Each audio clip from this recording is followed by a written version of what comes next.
Bonjour chers élèves, ravi de vous revoir une deuxième fois. Aujourd'hui, nous avons la deuxième séance de notre leçon de grammaire intitulée « La phrase impérative ». Elle sera consacrée à des exercices d'entraînement et d'évaluation. Alors, préparez vos feuilles, vos stylos pour participer avec moi. Commençons notre leçon. Avant de commencer nos exercices, nous allons faire un petit rappel sur tout ce que nous avons vu la dernière fois à propos de la phrase impérative. Pour cela, vous allez devoir me répondre sur qu'est-ce qu'une phrase impérative. À partir de ce que nous avons vu la séance précédente, qu'est-ce qu'une phrase impérative? Elle est terminée par quoi? Elle est construire autour d'un verbe conjugué à quel temps? Elle exprime quoi? Nous allons voir tout de suite. La phrase impérative sert à donner un ordre, un conseil, une interdiction et à formuler des fois une demande ou bien un souhait. Elle se termine par un point simple ou par un point d'exclamation. Elle est bien sûr construite autour d'un verbe conjugué à l'impératif. Alors, voilà ce que nous avons vu la première séance à propos de la phrase impérative. Alors, je vous donne maintenant quelques exemples. Empruntez le passage des piétons quand vous traversez. Cette phrase exprime un conseil. Ne traversez pas quand le feu est vert. Là, on exprime une interdiction. Respectons le code de la route, c'est l'expression d'un ordre. Alors, comme vous savez, mes chers élèves, la dernière fois, nous avons vu les caractères d'une phrase impérative. Mais aujourd'hui, je vais vous ajouter quelque chose puisque vous avez déjà vu la leçon de conjugaison intitulée l'impératif présent. Alors, comme vous le savez, l'impératif présent, il y a seulement 3 personnes. Alors, la phrase impérative, puisqu'elle est construite autour d'un verbe conjugué à l'impératif, donc, elle aussi sera autour de 3 personnes, comme vous allez voir avec moi. Alors, il n'y a que 3 personnes possibles pour la conjugaison. La deuxième personne du singulier, qui correspond à tu, la première personne du pluriel et qui correspond à nous, et la deuxième personne du pluriel qui correspond à vous. Alors, ce sont les 3 personnes possibles pour la conjugaison dans une phrase impérative. Alors, passons maintenant aux exercices.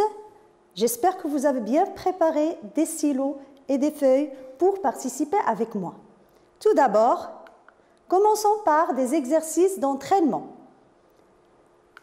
Premier exercice, ces phrases sont du type impératif, vrai ou faux. Première phrase, le policier vérifie les papiers du conducteur. B, attendez que le feu de signalisation pour piétons soit vert. C, tu dois connaître et respecter le code de la route.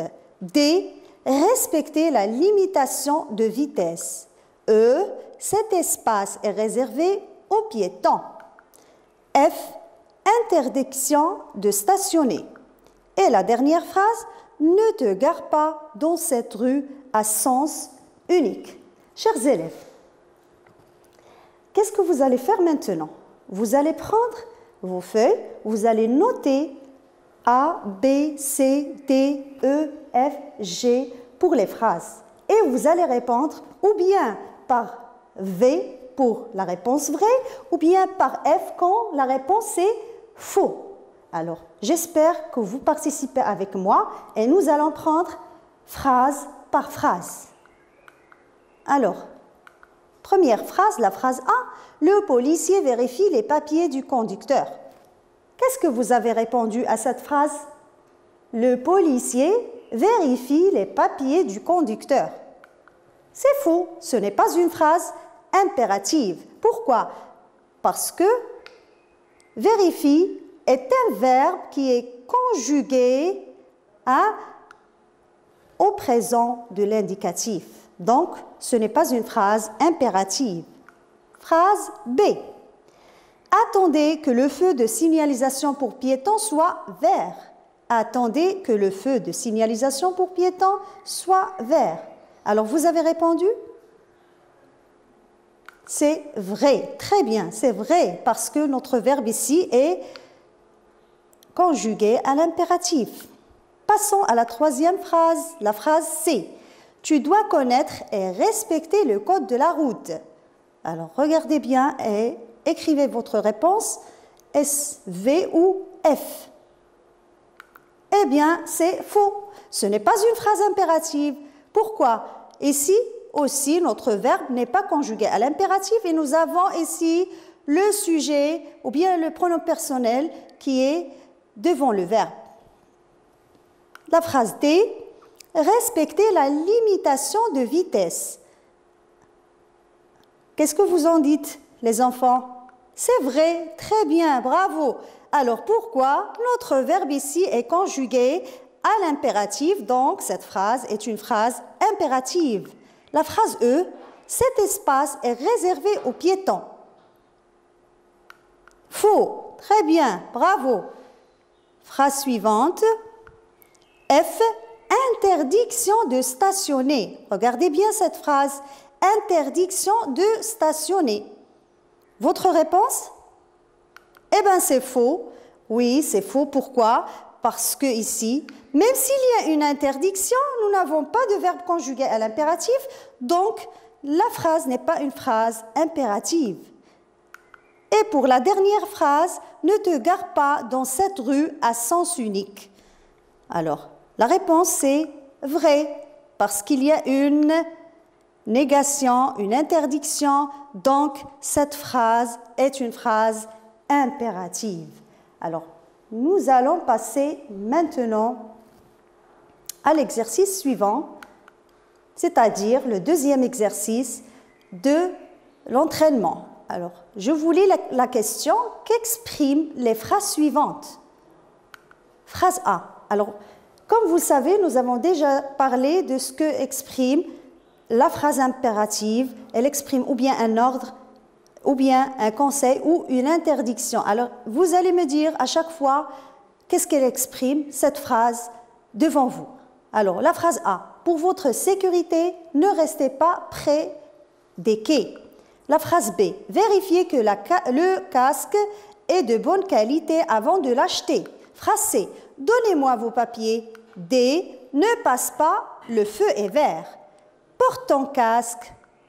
Et la phrase F. Ne jouez pas au ballon dans la rue. Très bien. Alors, vous avez réfléchi? Corrigeons ensemble. Qu'expriment les phrases suivantes? A. Pour votre sécurité, ne restez pas près des quais. Ne pas.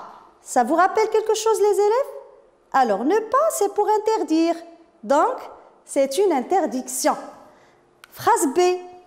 Vérifiez que le casque est de bonne qualité avant de l'acheter. Alors, vérifiez que le casque est de bonne qualité avant de l'acheter. C'est un conseil. Très bien, c'est un conseil. Et la phrase C, donnez-moi vos papiers. Donnez-moi vos papiers. C'est un ordre, oui, c'est un ordre. La phrase D, ne passe pas, le feu est vert. Alors regardez bien, ne pas. C'est une interdiction. Très bien les élèves, c'est une interdiction. La phrase E, porte ton casque. Alors, qu'est-ce que vous avez répondu? Un ordre, très bien. Un ordre. La dernière phrase, ne jouez pas au ballon dans la rue. Et là, c'est une interdiction aussi. Très bien. Alors, nous allons maintenant passer à un autre type d'exercice. Alors, nous passons pour voir les exercices d'entraînement. Mais avant de vous présenter les exercices d'entraînement, je vais vous faire un petit rappel sur la transformation d'une phrase déclarative en une phrase impérative. Alors, regardez les exemples que je vous propose sur le tableau. Alors, transformer une phrase déclarative en phrase impérative se fait comme suit. Prenons la première phrase. Tu dois quitter la chaussée. Là, c'est une phrase déclarative. Nous allons la transformer en une phrase impérative. Alors, quand on veut transformer une phrase déclarative en une phrase impérative, il faut faire attention aux pronoms personnels. Alors, ici, nous avons tu, c'est-à-dire deuxième personne du singulier. Donc, qu'est-ce qu'on va dire? Et le verbe, c'est quitter. Quitte la chaussée. Alors, nous obtenons la phrase impérative comme suit. Quitte la chaussée. Deuxième exemple, vous rentrez à la maison. Alors, la phrase ici est déclarative. Je vous ai dit qu'il faut faire attention aux pronoms personnels, vous. Donc, nous allons obtenir notre phrase aussi impérative pour la deuxième personne du pluriel et le verbe, c'est rentrer. Et le résultat, c'est rentrer à la maison. Vous voyez, c'est simple. Il faut juste être attentif. Alors, je vous donne maintenant l'exercice pour appliquer. Exercice d'évaluation. Je transforme les phrases suivantes en phrases impératives. Tu ne roules pas à vélo devant les camions. Nous respectons le code de la route. Phrase C. À pied, nous sommes attentifs au bruit qui nous entoure. Et la phrase D. Tu laves ton vélo chaque dimanche. Alors, réfléchissez un peu. Essayez de me donner pour chacune des phrases la phrase impérative correspondante. Alors, phrase A. Tu ne roules pas à vélo devant les camions. Alors, la réponse, ne roule pas à vélo devant les camions. Et regardez, nous avons ajouté ici le point d'exclamation. Très bien. La phrase B, nous respectons le code de la route. Nous allons transformer cette phrase en phrase impérative et nous obtiendrons respectons le code de la route. Alors, vous voyez, là, nous avions nous respectons, ça devient respectant, verbe conjugué à l'impératif pour la première personne du pluriel.